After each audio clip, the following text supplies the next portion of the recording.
Friends, welcome back to my channel. ఎలా ఉన్నారు? అందరూ బాగున్నారా? నేనైతే చాలా బాగున్నానండి. ఎనదర్ వ్లాగ్ షేర్ చేస్తున్నానండి. నా వీడియో కనుక ఫస్ట్ టైం చూసినట్లయితే ప్లీజ్ లైక్, షేర్, సబ్స్క్రైబ్ చేయండి. ముందుగా ఒక రెసిపీతో అయితే వ్లాగ్ స్టార్ట్ చేస్తున్నానండి.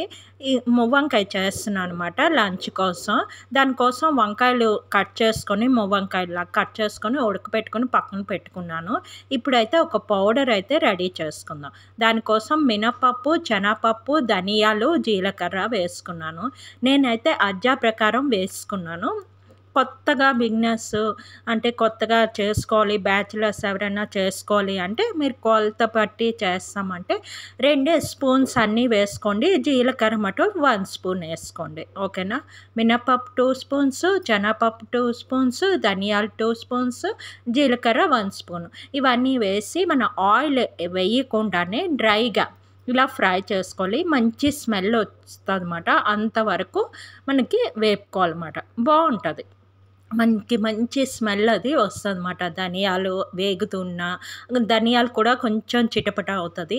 హై ఫ్లేమ్లో ఎప్పుడు పెట్టుకోకండి, మీడియం పెట్టుకోండి. అంటే లో టు హై పెట్టుకోండి. మరి హై పెట్టామనుకోండి మనకు అన్ని ఐటమ్స్ మాడిపోయి టేస్ట్ అయితే అస్సలు బాగుండదు. ఈ పౌడర్ మీరు ఎక్కువ చేసుకొని స్టోర్ కూడా చేసుకోవచ్చు.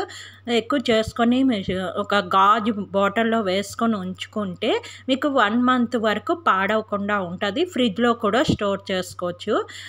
పైన అయితే ఒక 15 డేస్ వరకు ఉంటుంది. ఫ్రిడ్జ్లో పెడితే 1 మంత్ వరకు పాడవకుండా ఉంటుంది. ఎక్కువ చేసి ఉంచుకుంటే బెటర్. ఎప్పుడైనా మనకి మువ్వంకాయలు చెయ్యాలన్నప్పుడు అప్పటికప్పుడు ఈ పౌడర్ చేసుకోవచ్చు. అసలు ఈ కర్రీకి ఇదే టైం పని మాట.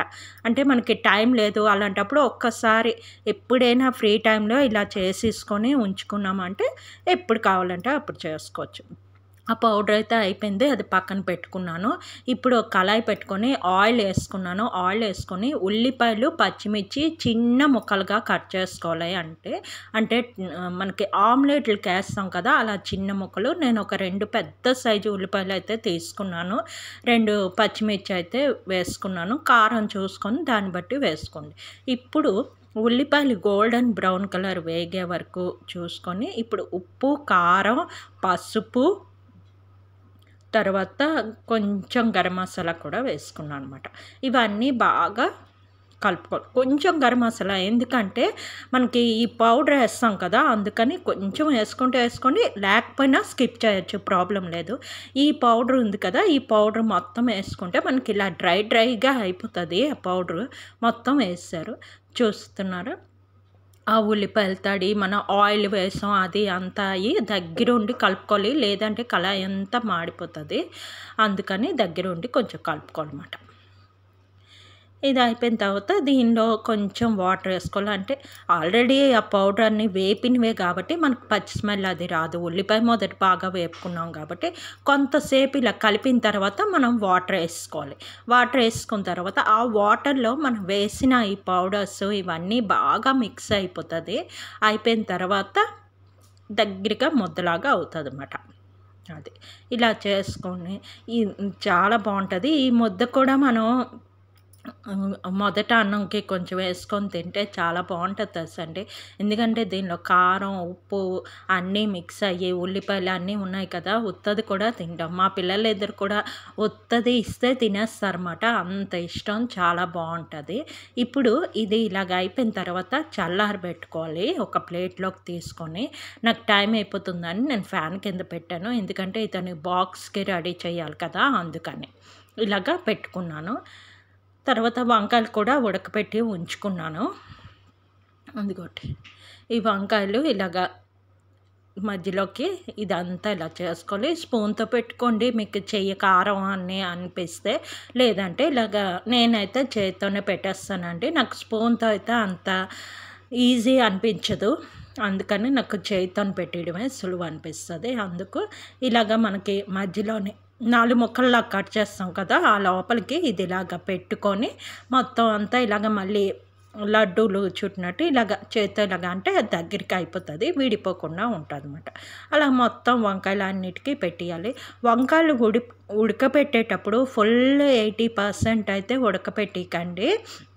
100% ఉడకపెట్టకండి. కనీసం కొంచెం గట్టిగా ఉంటే బాగుంటాయి. మరీ ఉడికిపోయాయి అనుకోండి, ఇలా పెట్టేటప్పుడు తర్వాత మళ్ళీ ఇవి మనం వేపుతాము. అలాంటప్పుడు విడిపోతుంది ముద్ద వేరేగా, వంకాయలు వేరేగా. వంకాయ ఏంటంటే సాఫ్ట్ అయిపోద్ది కదా, అందుకని మీరు ఏం చేస్తారంటే కొంచెం ఒక 70% ఉడికితే చాలు. తర్వాత ఇది అయిపోయిన తర్వాత మళ్ళీ మనం వేపుతాం కదా, ఆ దీనిలోని అయిపోతుంది. ఇదిగోటి ఇవన్నీ రెడీ అయిపోయింది. నాకైతే ఆ మాత్రం మిగిలిపోయింది. నేను చేసానంత దానిలో అంత మసాలా అయితే ఉండిపోయింది అనమాట. ఈ వంకాయలు అన్నిట్లో ఇలా పెట్టేసాను. ఇప్పుడు మళ్ళీ కళాయి పెట్టుకొని దానిలో ఆయిల్ అయితే వేసుకున్నాను. ఆయిల్ వేసుకొని ఈ వంకాయలు ఒక్కొక్కటిగా దీనిలో వేసేసుకోవడమే. వేసుకొని మూత పెట్టుకోవాలి. గరిటతో కలపకండి, ఇలా కుదుపుతారు కదా, అలా కాదు కుదపచ్చు. లేదు మేము అలాగా నాకు భయం అలా చేయలేమంటే నెమ్మదిగా జాగ్రత్తగా ఇటు అటు కదుపుకోవాలి. ఎక్కువసేపు గరిట పెట్టి కదిపామంటే మనకి బయటికి వచ్చేస్తుంది మసాలా ముద్ద కానీ, లేదంటే ఈ వంకాయలు కూడా బయటికి విడిపోయినట్టు అలాగైతే బాగుండదు కదా. మనకి వంకాయలాగా అలాగ ఉంటేనే మువ్వంకాయ టేస్ట్గా ఉంటుంది అన్నమాట. ఇలాగ అన్ని వంకాయలు అయితే దీనిలో వేసేసుకుంటున్నాను. వేసుకొని ఫస్ట్ మూత పెట్టేస్తాం. మూత పెట్టడంతో ఏంటంటే అది మసాలా ముద్ద అది దానికి బాగా పడుతుంది. మూత పెట్టకపోతే ఆవిరంతా బయటికి వెళ్ళిపోయి మనకి ఆ స్మెల్ అనేది ఆ వంకాయలకి పట్టదన్నమాట. అందుకని మూత పెట్టడంలోని లోపలే ఆవిరంతా ఉండిపోతుంది. ఓకేనా. ఇంకేంటి, రేపు నుంచి అయితే పిల్లలకి స్కూళ్ళు స్టార్ట్ అయిపోతున్నాయి. అందరు పిల్లలకి వెళ్ళిపోతారు కదా. ఇంకా మామూలు రొటీన్ వాళ్ళకి మార్నింగ్ బాక్సులు, లంచ్ బాక్సులు, ఇంకా బ్రేక్, ఇంకా వాళ్ళకి రెడీ చేయడం ఏదో ఒకటి టిఫిన్లు. ఇంకా బద్దకించడానికి అవ్వదు. మార్నింగ్ 8:30 సరికి ఇద్దరు పిల్లలకి స్కూల్ స్టార్ట్ అయిపోతాయి. అందరూ అదే కదా పని. ఇంకా బుక్స్ అవి కొనేసారా ఏంటో చెప్పండి. నేనైతే బాబు అయితే కొన్నాను, ఇంకా పాప తీసుకోవాలి. ఇవాళ వెళ్ళి తీసుకుంటాను. అవన్నీ ఇంకా కవర్స్ అవి వేయడం ఇంకా మొదలు ఇంకా అదొక బిజీ అయిపోతుంది కదా. ఇక్కడ ఈ ముద్ద ఉంది కదా, ఈ ముద్దేమో ఒక గిన్నెలోకి తీసి పక్కన పెట్టుకుంటాను. అన్నంలో కలుపుకొని తింటాము. నేను తింటాను, నాకు చాలా ఇష్టం అన్నమాట. ఇది మా మమ్మీ రెసిపీ అనండి, మా అమ్మగారి రెసిపీ. ఇది నేను ఆల్మోస్ట్ అమ్మ దగ్గర నేర్చుకున్నవే నేను చేస్తున్నాను. ఇది కూడా చూస్తున్నారా, ఇలా కుదుపుతాం అన్నమాట. అంతే, ఇలా కుదిపి మళ్ళీ మూత పెట్టుకుంటాం. గరిటతో కలిపితే ఏంటంటే అది విడిపోతుంది. అది అలాగ అవుతుంది, అది పక్కన పెట్టేస్తాను. ఇక్కడైతే బ్రేక్ఫాస్ట్ కోసం అటుకులు ఉప్మా చేస్తాను. నేను ఎప్పుడు ఏంటంటే ఫస్ట్ కర్రీ చేస్తాను, ఎందుకంటే ఇతనికి టైం అయిపోద్ది కదా. అందుకని ఉప్మాలు అవి పెద్ద ఎక్కువసేపు పట్టదు కదా, అది కొంచెం టైం టేకింగ్ అని అది పక్కన చేసి పెట్టిస్తాను. అది సిమ్లో అటు అవుతుంది. ఈ లోపల ఇటు అటుకులు ఉప్మా చేస్తున్నాను. అటుకులు ఉప్మా అందరికీ తెలిసిందే కదండి. సింపుల్ ఉల్లిపాయ, టమాటా, పచ్చిమిర్చి, కరివేపాకు, అల్లం వేసుకున్నాను. తర్వాత ఆవాలు, మినపప్పు వేసుకున్నాను. అంతే. అవన్నీ కొంచెం బాగా వేగిపోయేలాగా వేపుకొని కొద్దిగా వాటర్ వేస్తాను అనమాట. అటుకులు ఉప్మాకి వాటర్ వేయం కదా ఉప్మాలు వాటిలాగా. కొద్దిగా వాటర్ వేసి దానిలో ఉప్పు కొంచెం, తర్వాత పసుపు కొంచెం వేసి అది బాగా దగ్గరగా అయ్యే వరకు ఉంచి అటుకులు నానబెట్టుకొని ఉంచుకున్నాను. పోపు వేసే ముందు అటుకులు నానబెట్టుకోవాలన్నమాట. లేదు ముందుగా చేసామంటే మనకు అటుకులు ముద్ద అయిపోతాయి అన్నమాట. ఇలాగా అటుకులన్నీ కొంచెం గట్టిగా పిండేసుకొని వేసుకున్నాను. అంతే, అందరికీ తెలిసిందేలేండి, సింపుల్ రెసిపీ అటుకులు ఉప్మా అన్నమాట. మీరు ఇలాగే చేస్తారా, ఇంకెలా చేస్తారో నాకు చెప్పండి కామెంట్ సెక్షన్లో. ఓకేనా. ఇలాగైతే వేసుకున్నాను. వేసుకొని కొంచెం కింద నుంచి మీద కలిపేసుకున్నాను. మెయిన్ ఈ అటుకులు కూడా కొంచెం మెత్తబడిపోతున్నాయండి. కొంచెం అంటే ఇలాంటి ఉప్మా చేయాలంటే కొంచెం గట్టి అటుకులు ఉంటాయి కదా, అవి అయితే మంచివి. ఇవి ఏంటంటే కొంచెం ఫ్లాట్ ఎక్కువ ఉన్నాయన్నమాట మేము తీసుకున్న అటుకులు. దాన్ని బట్టి ఏంటంటే ఎంత ఇదైనా కూడా ముద్ద అయిపోతుంది. కానీ పర్వాలేదు అనిపించి చేస్తాను. ఇదేంటంటే మనం షుగర్ వేసుకొని నానబెట్టుకొని తినడానికి అలాంటి వాటికి బాగుంటుంది.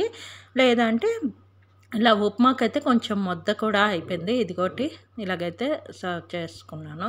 తర్వాత బాబుకి బుక్స్ తీసుకున్నానని చెప్పాను కదా! ఆ బుక్స్ అండి ఇవి. అమ్మో! ఎన్ని బుక్స్ ఉన్నాయి చూస్తున్నారా? 4th క్లాస్‌కి ఇన్ని బుక్స్. సెమిస్టర్ 1, సెమిస్టర్ 2 ఇంకా ఏవో హిందీ రైటింగ్, హిందీ రీడర్ అంటే హిందీ టెక్స్ట్ బుక్, ఇంకా తెలుగు టెక్స్ట్ బుక్ ఇవ్వలేదన్నమాట. అది స్కూల్లో ఇస్తారు. తర్వాత ఇంగ్లీష్‌వి, సైన్సు, ఇంకా సోషల్, ఇంకా అన్నీ మ్యాథ్స్, ఎన్ని బుక్స్ ఉన్నాయి చూస్తున్నారా? పాపం పిల్లలు ఎలా మోస్తారా అనిపిస్తుంది ఇవన్నీని. నెక్స్ట్ నోట్స్‌లు, ఇవి కాకుండా ఇంకా నోట్స్‌లు ఇవే అన్నీ ఒక 16 బుక్స్ లాగా ఉన్నాయి. పోనీ ఏది ఒకటి ఉంచుదామా అన్నా కూడా లేదు, అన్ని బుక్స్ పంపించండి. సెమిస్టర్ 2 అయితే ఉంచేస్తాం. సెమిస్టర్ 1 అయితే దగ్గర ఒక 4, 5 బుక్స్ ఉంటాయి అంతే. మిగతావన్నీ ఇదైపోతాయి. తర్వాత ఇవి ఒక ఇయర్ రింగ్స్ తీసుకున్నాను అనమాట. ఇది పాపది బర్త్‌డే వస్తుంది. పాప తీసుకుందన్నమాట. దానిది గాగ్రా ఉంది. దానికి మ్యాచింగ్‌గా ఇది ఒకటి తీసుకున్నాను. బావుందా? తన బర్త్‌డే వస్తుంది. దానికోసం అయితే ఇయర్ రింగ్స్ తీసుకుంది. ఇది స్ట్రీట్ మార్కెట్‌లో తీసుకున్నాను. ఇవైతే రింగులు లాంటిగా వస్తాయి కదా! మనం జీన్స్ మీద అవి పెట్టుకోవడానికి. ఇది కూడా పాపే తీసుకుంది. దాని గురించే తీసుకుందన్నమాట. జీన్స్ మీద లేదా ఫ్యాన్సీ డ్రెస్సులు వేసుకున్నప్పుడు పెట్టుకోవడానికి అది బాగుంటాయి అన్నమాట ఇవి. లుక్ అయితే ఆ జుంకాలు అయితే గాగ్రాస్కి అది బాగుంటాయి. అంతేనండి, ఈ వీడియో ఇక్కడితో ఎండ్ చేస్తున్నాను. Okay bye. మళ్ళీ నెక్స్ట్ వీడియోలో కలుద్దాం.